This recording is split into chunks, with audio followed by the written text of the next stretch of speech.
Hello, everybody. This is Miss Athena from the Eastlake Library. Today, I want to read a folk tale called The Legend of the Bluebonnet. It's a little bit longer than what I usually read, but it's one of my favorite books. So here it is, The Legend of the Bluebonnet by Tommy de Paola.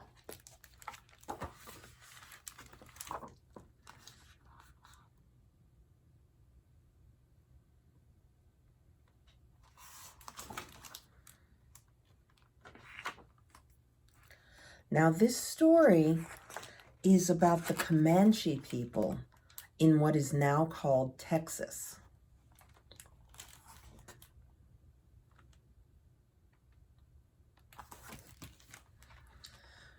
Great spirits, the land is dying.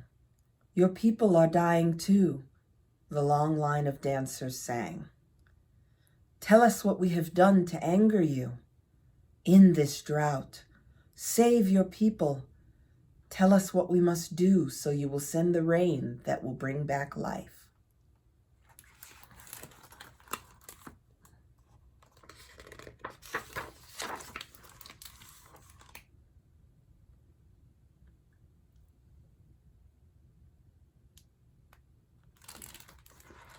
For 3 days, the dancers danced to the sound of the drums, and for 3 days, the people called Comanche watched and waited. And even though the hard winter was over, no healing rains came.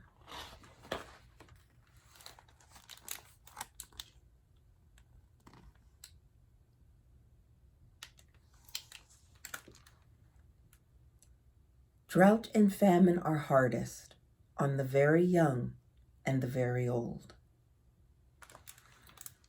Among the few children left was a small girl named She Who Is Alone. She sat by herself watching the dancers. In her lap was a doll made from buckskin, a warrior doll. The eyes, nose, and mouth were painted on with the juice of berries. It wore beaded leggings and a belt of polished bone. On its head were brilliant blue feathers from the bird who cries, "Jay, Jay, Jay." She loved her doll very much.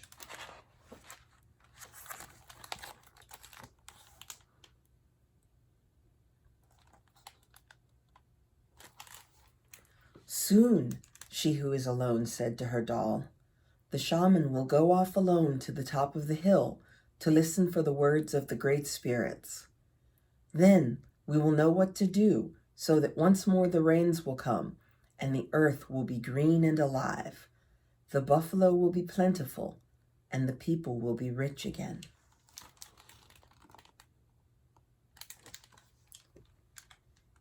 As she talked, she thought of the mother who made the doll, of the father who brought the blue feathers. She thought of the grandfather and grandmother she had never known. They were all like shadows. It seemed long ago that they had died from the famine. The people had named her and cared for her. The warrior doll was the only thing she had left from those distant days.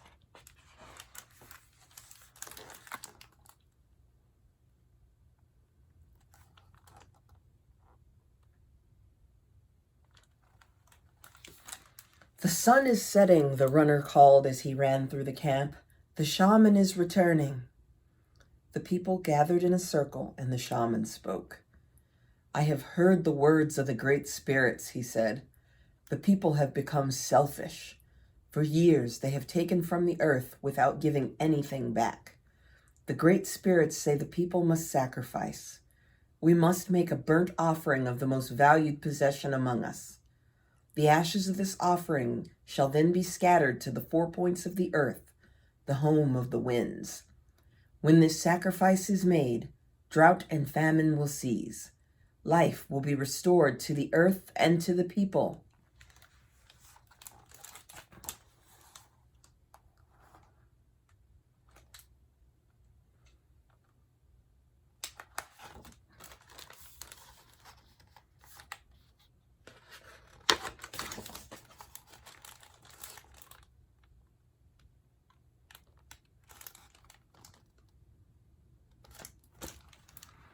people sang a song of thanks to the great spirits for telling them what they must do. I'm sure it is not my new bow that the great spirits want, a warrior said. Or my special blanket, a woman added, as everyone went to their teepees to talk and think over what the great spirits had asked.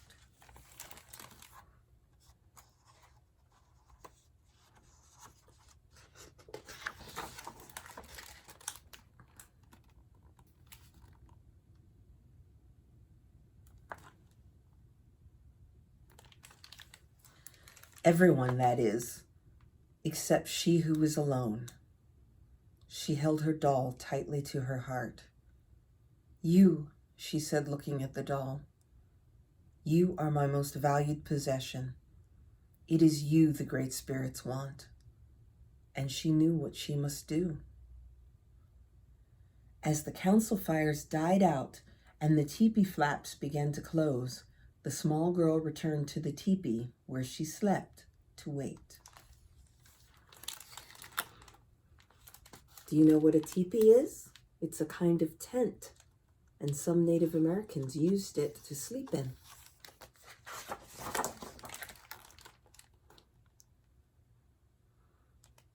See?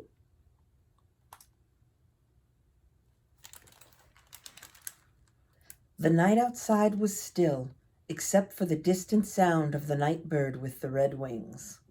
Soon everyone in the teepee was asleep, except she who is alone. Under the ashes of the teepee fire, one stick still glowed.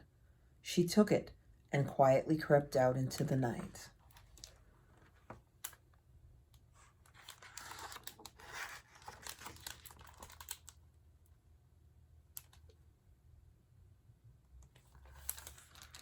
She ran to the place on the hill where the great spirits had spoken to the shaman. Stars filled the sky, but there was no moon. "O great spirits," she who is alone said, "here is my warrior doll. It is the only thing I have from my family who died in this famine. It is my most valued possession. Please accept it."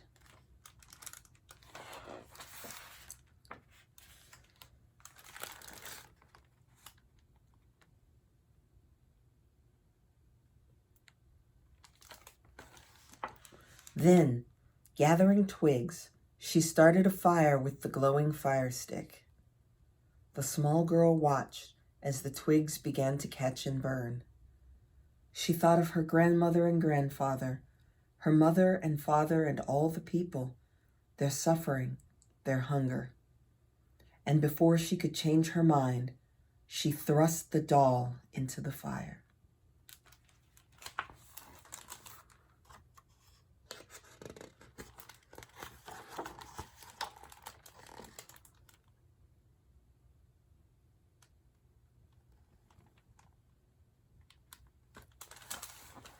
She watched until the flames died down and the ashes had grown cold.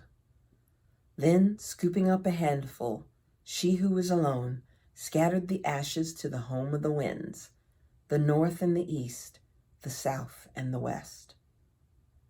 And there she fell asleep until the first light of the morning sun woke her.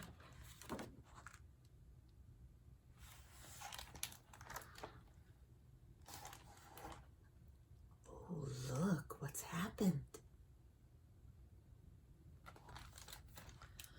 She looked out over the hill, and stretching out from all sides where the ashes had fallen, the ground was covered with flowers, beautiful flowers, as blue of the feathers in the hair of the doll, as blue as the feathers of the bird who cries, "Jay, Jay, Jay."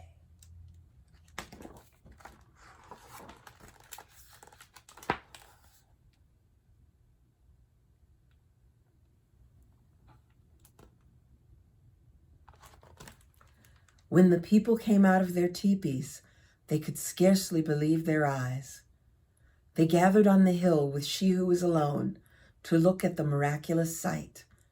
There was no doubt about it. The flowers were a sign of forgiveness from the great spirits.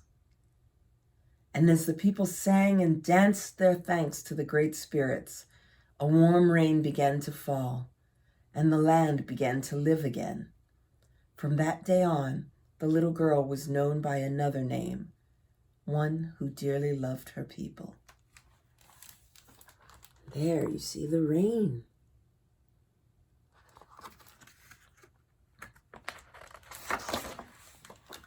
And there are the blue flowers again.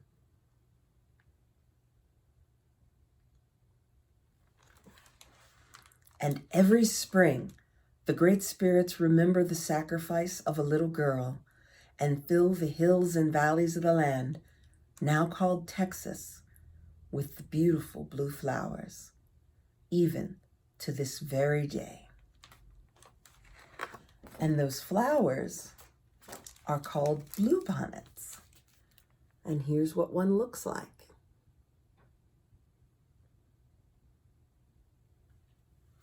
I wonder if there are other flowers that have stories. I don't know. But I hope that you are having a good day. I miss you, and I hope that I'll be able to see you all soon. Goodbye.